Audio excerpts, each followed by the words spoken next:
WrestleMania Night 2, the Blue Show.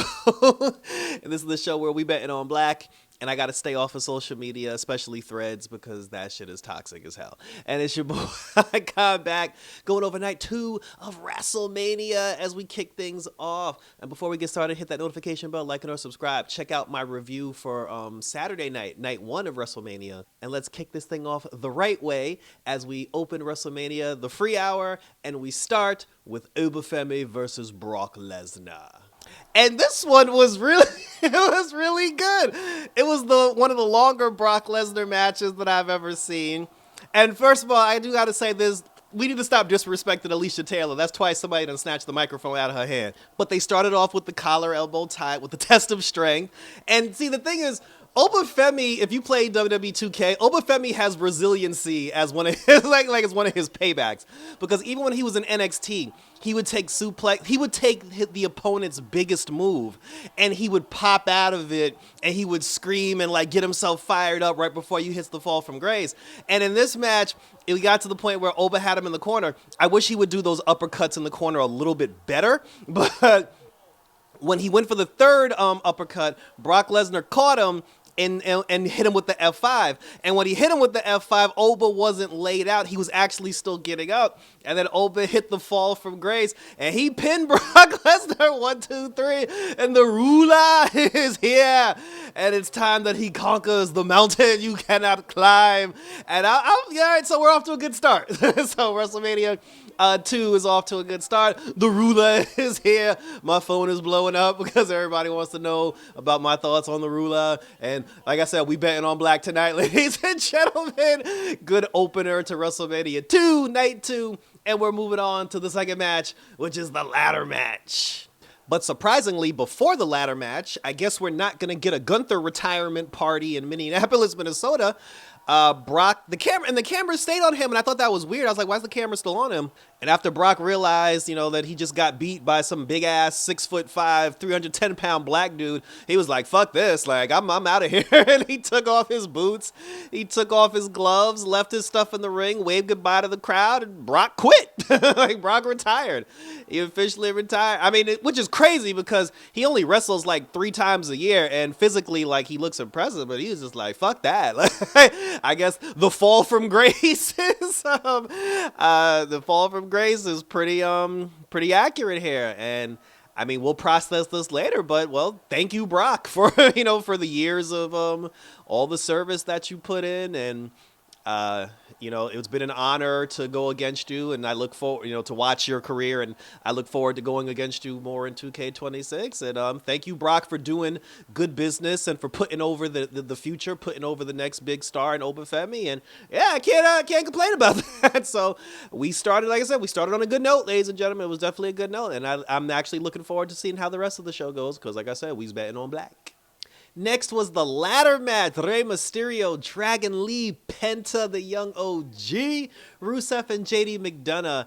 And is there something I don't know about why all the Spanish wrestlers were wearing red? Was there a memo going around that the non-Spanish folks didn't get? But this was your typical train wreck in a good way. There was a young OG cutter from Rusev off the top rope. I thought Rusev died when he went through a ladder off of a senton that Ray did. Penta did the destroyer to JD McDonough on a ladder, and it just got to the point where when Penta hit he hit a destroyer on Javon Evans when he came off of a ladder and hit the thing. And at that point, Penta climbed the ladder, and when Penta got to the top of the ladder, he kind of looked down to see if anybody was coming. Ray was looking at him like, bro, I'm too old for this shit. Ray was like, yo, just go grab the fucking belt, man. He's get that shit. And I mean, I knew Penta won the match, and I knew Penta was gonna win the match because if you watch AAA, he showed up on AAA and said that he was going to defend the Intercontinental Championship on AAA. So if you're going to defend the Intercontinental Championship on AAA television, why would you lose it like this close to WrestleMania? But but it was a good match. Like they said, this shit was a train wreck. This shit was a train wreck.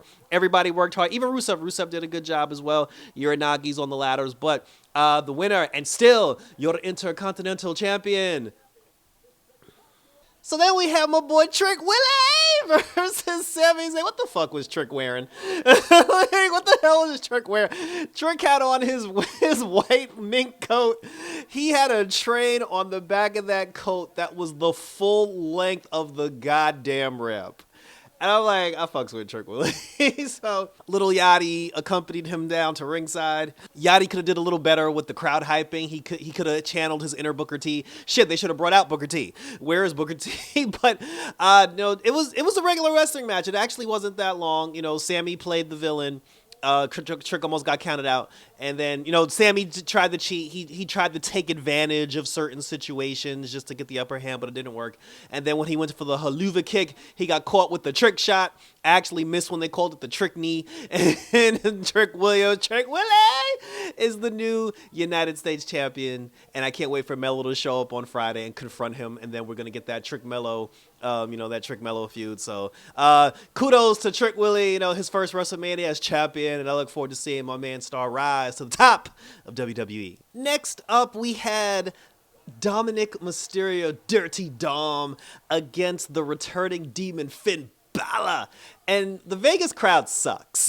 Like, the Vegas crowd sucked when Trick Williams won. The Vegas crowd was not as excited as they should have been, but there are a lot of young wrestling fans. There are a lot of people that honestly just became wrestling fans like in the last 3 or 5 years. So a lot of them have probably never even seen the Demon or don't even know anything about the Demon or what the Demon is. So I'll give, but Vegas sucks anyway, so you don't get a pass for that. And this is what it was. And I didn't even realize somebody had posted on social media that Finn Balor brought back the tighty white the tight drawers, and I was like, yeah, I forgot he used to do that.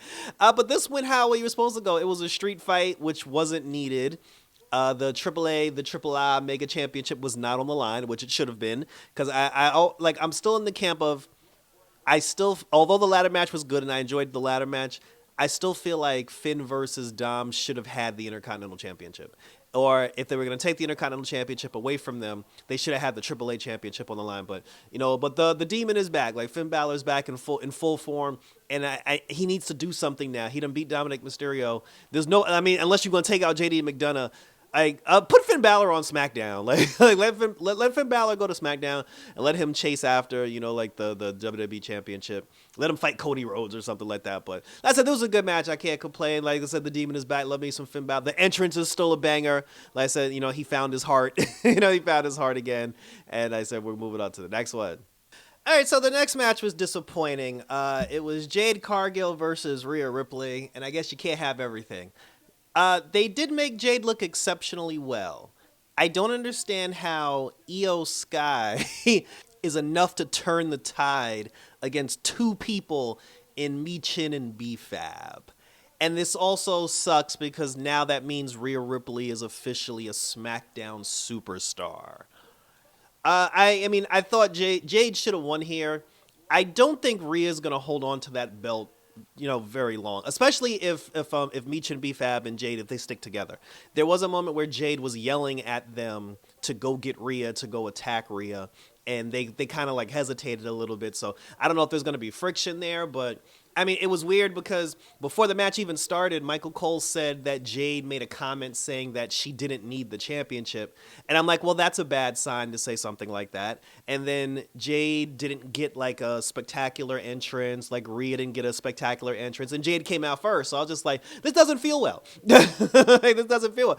But Rhea got her ass whooped for 95% of this match. And then, Rhea hit 2 moves and then she beat her. But it's whatever. I don't know. Maybe Jade's taking time off to do something. Maybe she'll get the belt back at Backlash. We'll see. Like I said, but the show, night 2 was great so far. This is the only dark stain on on the entire thing. But Rhea Ripley is your new women's WWE Women's Champion, and we are moving on to the main event because we only had 6 matches on this show. And finally, for the main event, because every match on this card was relatively short. It was either less than 10 minutes or was slightly above 10 minutes. And they saved the most minutes for the main event. They did that on both nights. And the main event for this one was Roman Reigns versus CM Punk. And this show is going so well. This show is going so well. From the beginning of the show to the Obafemi Brock match, once we got to that Rhea Ripley Jade Cargill, everything went downhill, and then it followed up in the main event. So Cody Rhodes is the only top champion that kept his belt this weekend. There were 2 times during this match where a disqualification should have taken place. One, when Roman hit Punk in the face with the steel steps.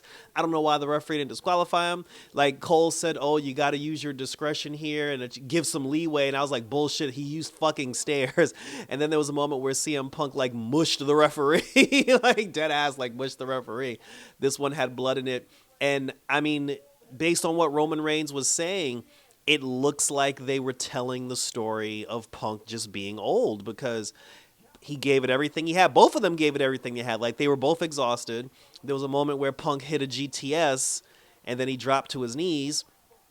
Roman bounced off the ropes, fell back on Punk's shoulders, and then when Punk tried to get him up for a second GTS, like, he kind of collapsed. And then Roman Reigns hit CM Punk with a spear, and he just didn't have the energy to cover him. And it was just one of those things where both men were out of gas, and it was just like the first person that is conscious is going to win the match. And then finally, both of them barely could stand. They both barely got to their feet, and Roman just had a little bit more energy than Punk did to spear him and pick up, the 1-2-3 victory. And Roman Reigns is the world heavyweight champion. So just like with Rhea Ripley, where she's leaving Raw now to officially become a SmackDown superstar, Roman Reigns is now a Raw superstar. Like, he's a Monday Night Raw superstar because he's the world heavyweight champion. So now he's moving to Monday Night Raw. So that's kind of crazy. I thought Punk was going to win. Like, I had my money on Chick Magnet Punk, and he didn't deliver. I mean, he delivered, like, match-wise, he delivered. Like, he put on a great match. Both guys put on a great match, but I said Punk just ran out of gas in the end. So that was how WrestleMania Night 2 ended. It was still better than Night 1 of WrestleMania. Like I said, Night 1 of WrestleMania, I said, was a high okay. Night 2 of WrestleMania was a low yay, and that's only because, like, I'm fine with Roman. Like, with Punk and like, I wanted Punk, but if Roman wins, I wouldn't have been too pissed off about Roman winning. But the Rhea Ripley thing winning just kind of like took the air out of it for me. So I give Night 2 a low yay. So that was it, and thank you for tuning in. Share your questions, comments, and concerns. I mean, there's no point in talking about Night 1 at this point, because everybody basically, I mean, like I said, I'm in the minority on this one because I thought Night 1 was cool. Everybody else thinks Night 1 was complete trash. So let me know what you thought about Night 2 of WrestleMania.